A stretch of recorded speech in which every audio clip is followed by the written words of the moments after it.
My name is Anshul, and I head the VR team at Pitfall. We are a boutique VR content creation studio. I guess one of the fascinating things for me coming from, I think pretty sort of briefly touched on, coming from content creation in, so for example, advertising and visual effects, has been the enormous potential applications virtual reality offers to not just traditional entertainment and advertising industries, but also like health sector, which have longevity education, which is majority of the audience, and also the medical health, and even we recently sort of been involved in a project where we doing some virtual reality training for school students. To teach them about traffic safety, which involves interesting concepts like predicting safe stopping distances driving a car. So this is for very young drivers, so they can point at a certain sort of distance on the road and predict distances as to where the car will stop, and they can compare their sort of predicted distances to actual physically correct distances. So which offers a great training tool in a virtual environment. So that's just one of the examples which I find fascinating.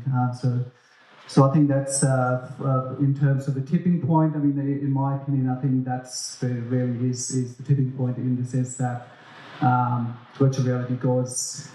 That's where the longevity is. Like, it offers so much potential in industries that are traditionally sort of not so content driven, I suppose. So what in this presentation, I'll sort of run you through a bit of behind the scenes on a project we did for business consulting firm KPMG. So it was based on so this was a kind of a companion piece for a case study that we're doing in the healthcare sector.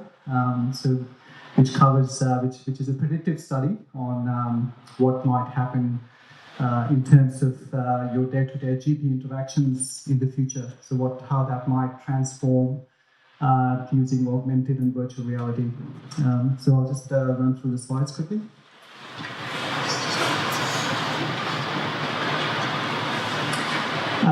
So as I said, the premise for this experience was so we had to cover the 5-minute experience for this case study KPMG were undertaking, and the premise was that it sort of tracks you through a day-to-day interactions of a person.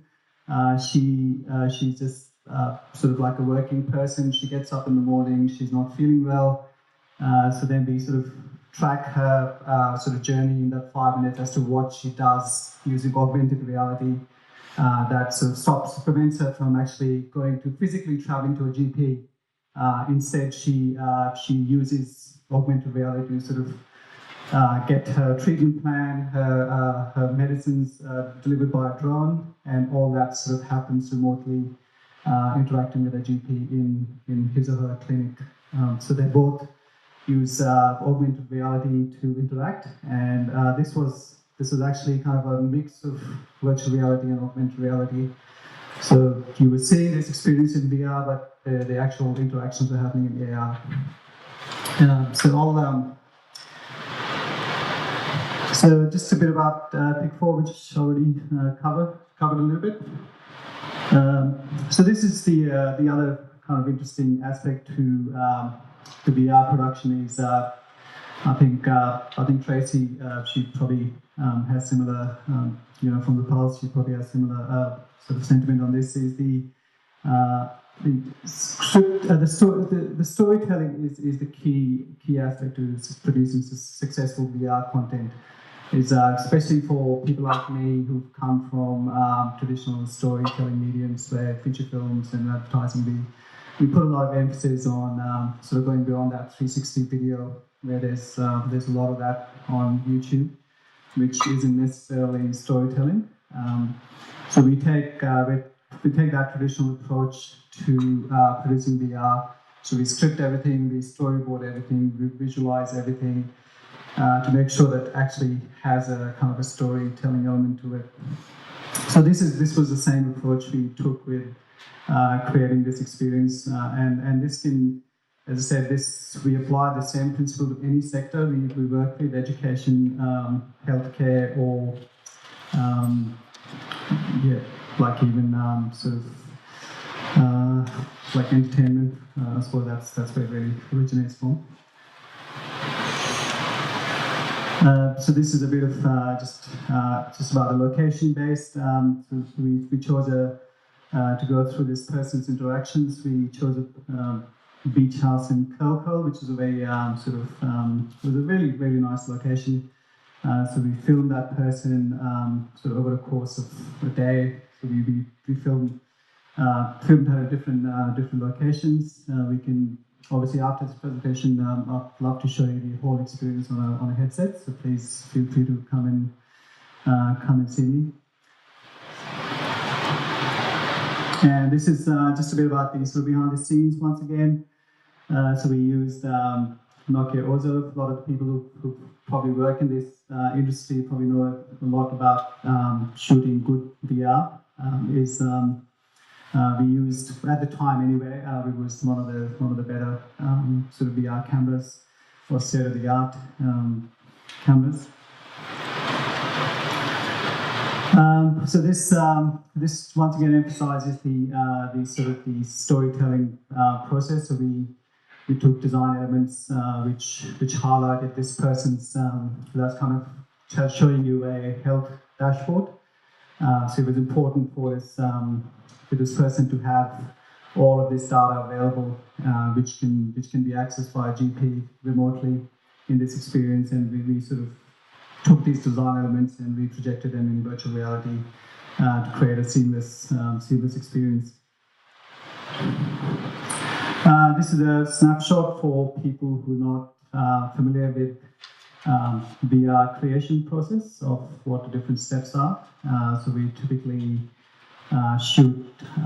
capture footage in 360 using other 360 cameras, which typically Nokia Ozo, or there's a whole range of cameras from GoPro to Samsung's. We would typically present a quick stitch and an edit to clients to show them how there's sort of different shots tied together in the VR experience.